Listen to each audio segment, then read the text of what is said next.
Hello, नमस्कार, प्रणाम आप सभी का एक बार फिर से स्वागत है, अभिनंदन है मॉडर्न मेडिको पॉइंट के यूट्यूब प्लेटफॉर्म पे।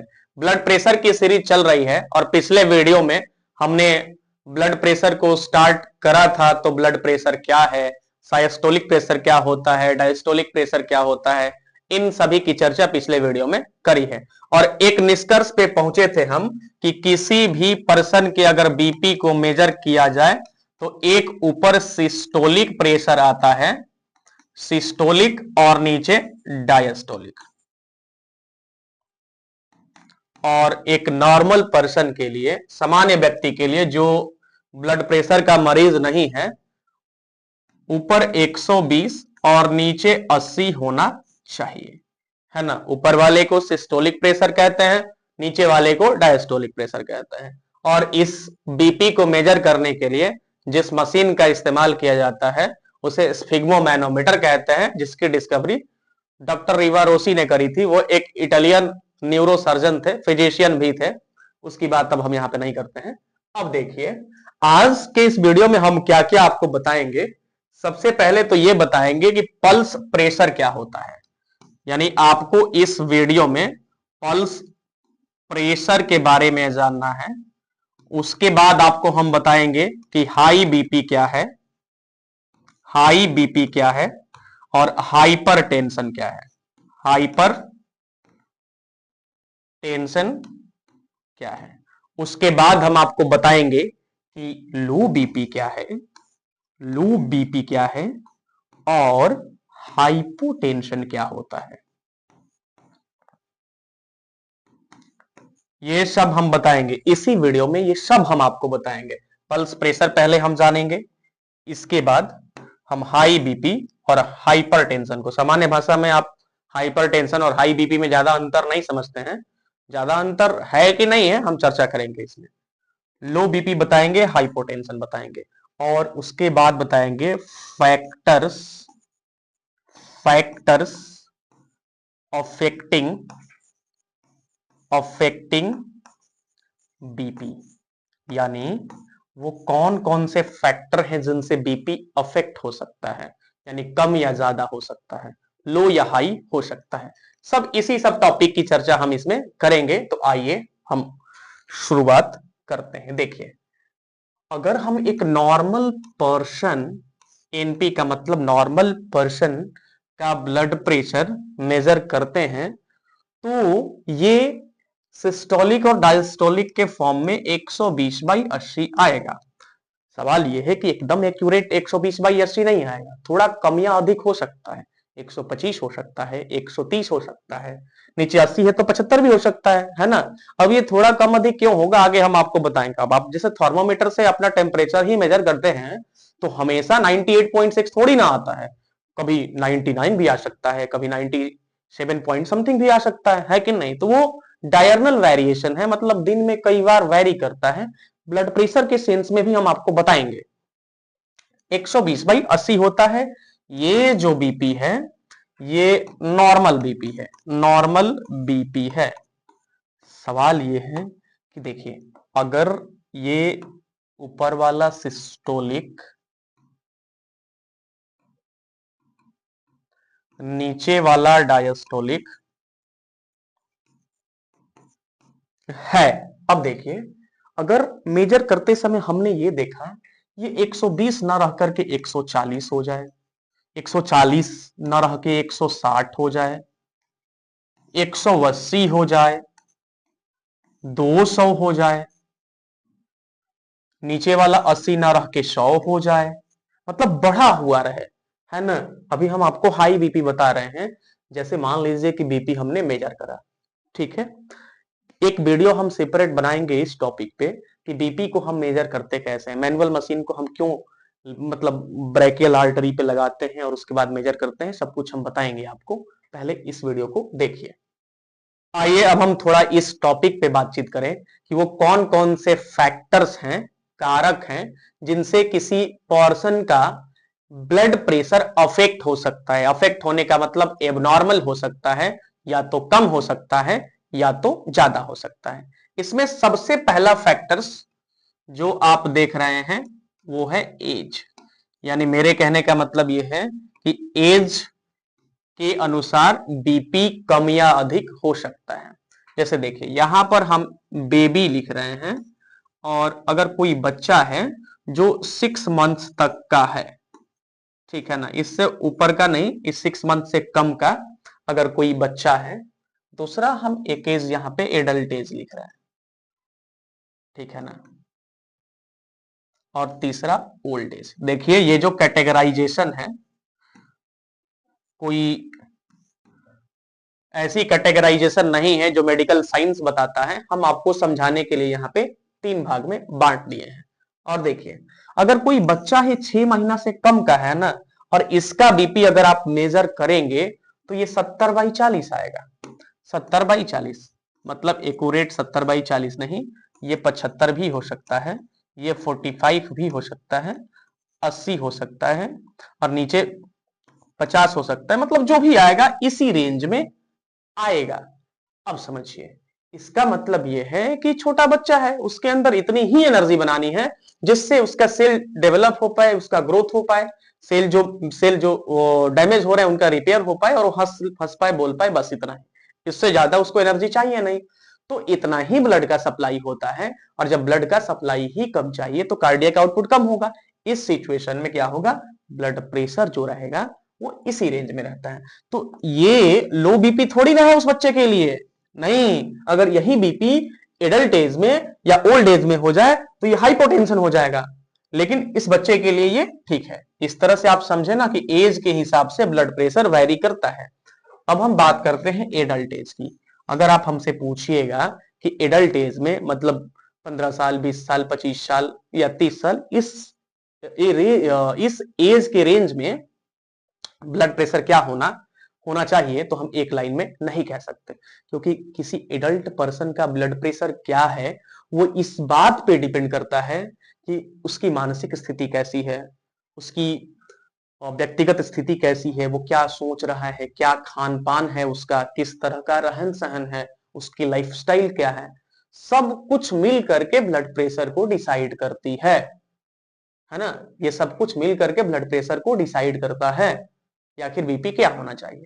यानी एडल्ट एज में बीपी वैसे होना तो नॉर्मल चाहिए, लेकिन मे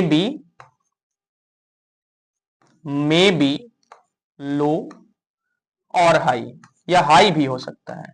अब किस पर्सन का बीपी हाई है और किस पर्सन का बीपी लो है, वो उस व्यक्ति के विशेष कंडीशंस पे, उसके मेंटल कंडीशंस पे डिपेंड करता है। उसका पैथोलॉजिकल कंडीशन क्या है, उसको कोई बीमारी तो नहीं है, उसका फिजिकल कंडीशन क्या है, वो काम करता है कि नहीं, एक्सरसाइज करता है कि नहीं। बहुत सारी चीजें हैं जो सब मिल करके डिसाइड करते हैं कि ब्लड प्रेशर क्या होना चाहिए। तो सवाल यह है कि सर जब ऐसी बात है तो आप कैटेगराइजेशन क्यों किए हैं, बता रहे हैं। मेडिकल साइंस ने ऐसा देखा है कि ओल्ड एज में जैसे जैसे इंसान की एज बढ़ती जाती है, हाई बीपी की समस्या थोड़ा ज्यादा होती है।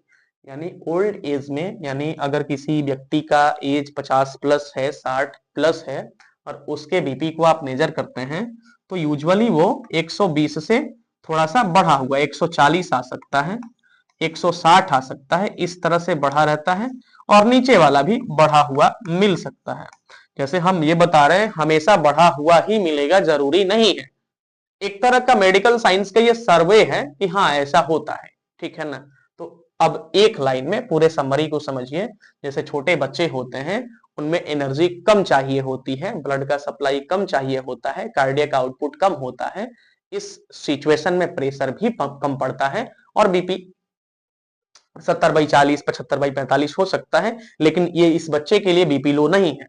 अगर यही बीपी इस पर्सन में या उस एज ग्रुप में हो जाए तो लो बीपी होगा, लेकिन इसके लिए सही है। एडल्ट एज में बीपी नॉर्मली होना सामान्य चाहिए, अगर कोई पैथोलॉजिकल कंडीशन नहीं है, फिजिकल कंडीशन ठीक है, मेंटल स्टेटस भी ठीक है, तो नॉर्मल होना चाहिए। लेकिन किसी व्यक्ति का हाई या लो भी हो सकता है, ये उस व्यक्ति के व्यक्ति विशेष कंडीशन पर डिपेंड करता है। और तीसरा, ओल्ड एज में नॉर्मली बीपी हाई देखा गया है। अब आइए हम दूसरे फैक्टर की बात करते हैं कि और दूसरा फैक्टर क्या है। देखिए जेंडर जेंडर जेंडर। अब आप पूछिए कि ये क्यों लिख रहे हैं, बता रहे हैं आप। जेंडर में एक साइड में लिख रहे हैं मेल और एक साइड में लिख रहे हैं फीमेल। देखिए ऐसा देखा गया है कि मेल की जो बीपी होती है, मेल के बॉडी का जो बीपी होता है वो फीमेल की बॉडी के बीपी से थोड़ा सा हाई होता है।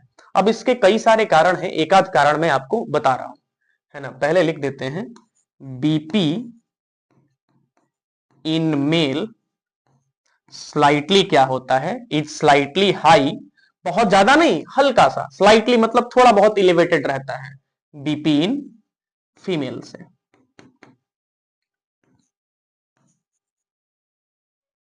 अब इसके कितने रीजंस हैं, देखिए सबसे पहला रीजन तो ये है कि जो मेल के बॉडी का हार्ट होता है वो थोड़ा सा फीमेल की बॉडी से बड़ा होता है। तो इस सिचुएशन में हार्ट जब पंप करेगा तो साइज बड़ा होने के चलते ब्लड उसमें ज्यादा रहेगा, ठीक है ना, और थोड़ा सा बीपी हाई हो सकता है। हालांकि यही एक रीजन नहीं है। दूसरा रीजन ये है कि मेल की बॉडी एक्सरसाइज ज्यादा करती है, चलना फिरना ये वो फलान ढिमकाना 50 काम, तो इस सिचुएशन में कार्डियक आउटपुट ज्यादा होता है। कार्डियक आउटपुट ज्यादा होने से ब्लड की सप्लाई ज्यादा होती है, और जब ब्लड की सप्लाई ज्यादा होगी तो प्रेशर जाहिर सी बात है ज्यादा पड़ेगा ही। ये भी एक कारण है, और भी कई सारे कारण हैं। लेकिन ध्यान देना है इस बात का कि जब मेनोपॉज की स्थिति आ जाती है, यानी फीमेल की बॉडी की मेंस्ट्रुअल साइकिल रुक जाती है, उस सिचुएशन में फीमेल की बॉडी का बीपी मेल की बॉडी के बीपी के लगभग बराबर हो जाता है ना। यानी जो मेंस्ट्रुएटिंग वुमन है उनका बीपी नॉर्मली, फीमेल की बीपी, जो मेंस्ट्रुएटिंग फीमेल है उनकी बीपी मेल की बॉडी से स्लाइटली लो होती है। इस बात का ध्यान रखना है। तीसरा जो है वो डायर्नल चेंजेस, डायर्नल वेरिएशन, तीसरा जो फैक्टर है डायर्नल वेरिएशन, बता रहे हैं आपको डायर्नल वेरिएशन क्या है। देखिए हम दिन भर में सुबह उठने से लेकर के शाम सोने तक अलग अलग एक्टिविटी करते हैं। कभी बैठे रहते हैं, कभी गहन चिंता में सोचते रहते हैं, कभी दौड़ते हैं, कभी उठक बैठक दंड बैठक मारते हैं, कभी एक्सरसाइज करते हैं, कभी जिम करते हैं, कभी पढ़ते हैं, मतलब बहुत सारे काम करते हैं। तो एक बात बताइए, हर सिचुएशन में हमें एक ही लेवल की एनर्जी की जरूरत नहीं पड़ती ना, अलग अलग एनर्जी की जरूरत पड़ती है। एक्सरसाइज कर रहे हैं तो ज्यादा एनर्जी चाहिए, बैठे हुए हैं तो कम एनर्जी में भी काम चल जाएगा, बहुत ज्यादा स्ट्रेस है तो वो एक अलग ही कंडीशन है। तो यही डायर्नल वेरिएशन का मतलब दिनचर्या, पूरे दिन भर में बीपी क्या करता है, वेरी करते रहता है ना। यही डायर्नल वेरिएशन है। जैसे देखिए अगर हम उठते हैं इन मॉर्निंग, तो मॉर्निंग के सिचुएशन में, मॉर्निंग की स्थिति में हम कोई ज्यादा काम तो कर नहीं रहे होते। इस सिचुएशन में जो बीपी होती है थोड़ा सा लो होता है, स्लाइटली लो। अब हम यहाँ पे एकदम एक्यूरेट मेजरमेंट नहीं लिख रहे हैं कि देखिए स्लाइटली लो में ऊपर 110 ही होना चाहिए, 100 होना चाहिए, ऐसा नहीं है, मतलब स्लाइटली थोड़ा सा लो होता है। अगर हम आफ्टरनून की बात करें, इन आफ्टरनून, तो देखिए आफ्टरनून में, दोपहर में जब हम खाना खा लिए होते हैं, चलते हैं फिरते हैं काम करते हैं, तो इस सिचुएशन में अब इन आफ्टरनून और आफ्टर मील भी, ठीक है, थोड़ा सा बीपी क्या रहता है, स्लाइटली स्लाइटली हाई रहता है। स्लाइटली का मतलब हल्का फुल्का ही हाई रहता है, बहुत ज्यादा नहीं। अगर आप यहां हमसे पूछेंगे कि कितना रहेगा, बताइए 130 रहेगा क्या, 140 रहेगा क्या, तो एक्यूरेट बताना माफ कीजिए असंभव है। अब देखिए, और फिर इन इवनिंग, फिर शाम के समय में, इवनिंग, देखिए अभी हम जो लिख रहे हैं एकदम हमेशा ऐसा ही होगा ये हम नहीं कह रहे हैं। ये एक तरह का मतलब सर्वे है, मेडिकल साइंस कई सारे पेशेंट का सर्वे करती है, तो उसके आधार पर ये बताया जा रहा है। इवनिंग में क्या होगा, इवनिंग में भी स्लाइटली हल्का सा लो हो सकता है, स्लाइटली लो हो सकता है, होगा ही इसकी कोई गारंटी नहीं है। मेरे कहने का मतलब था कि डायर्नल वेरिएशन बता रहे हैं, यानी पूरे दिन में, पूरे 24 घंटा में बीपी वेरी करते रहता है। जब हम एक्सरसाइज करते हैं तो उस सिचुएशन में बीपी 120 ही नहीं रहता, उस सिचुएशन में ज्यादा एनर्जी चाहिए होती है, कार्डियक आउटपुट बढ़ता है, ब्लड की सप्लाई बढ़ती है, तो बीपी 140 भी हो सकता है। लेकिन वो 140 बीपी ये नहीं बताता है कि आप बीपी के मरीज हैं। एक्सरसाइज बंद कीजिएगा, बीपी हमेशा, बीपी फिर से नॉर्मल हो जाएगा। बात समझ में आ रही है।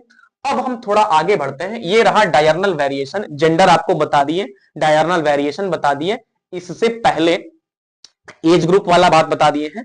अब हम थोड़ा आगे बढ़ते हैं और देखिए अगला आप कह सकते हैं आफ्टर एक्सरसाइज, आफ्टर एक्सरसाइज और during exercise, during exercise, exercise करते समय, अभ्यास करते समय, दंड बैठक लगाते समय, डंबल उठाते समय या उसके थोड़ा सा बाद बीपी जो रहेगा, कार्डियक आउटपुट बढ़ने, एनर्जी की ज्यादा रिक्वायरमेंट होने, ब्लड का सप्लाई बढ़ने के चलते बीपी थोड़ा सा हाई रहता है।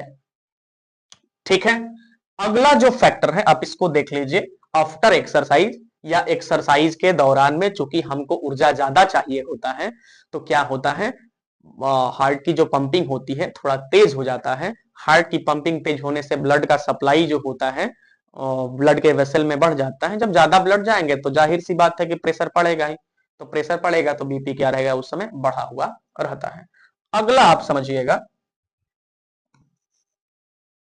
आफ्टर मील, आफ्टर मील, इसका मतलब यह है कि खाना खाने के बाद बीपी क्या रहता है। देखिए जैसे हम खाना खा लेते हैं तो ग्लूकोज क्या होता है, सेल के अंदर चला जाता है, ठीक है ना। आफ्टर मील मतलब खाने के तुरंत बाद नहीं, खाना खाने के घंटा 2 घंटे बाद तक का ये प्रोसेस है।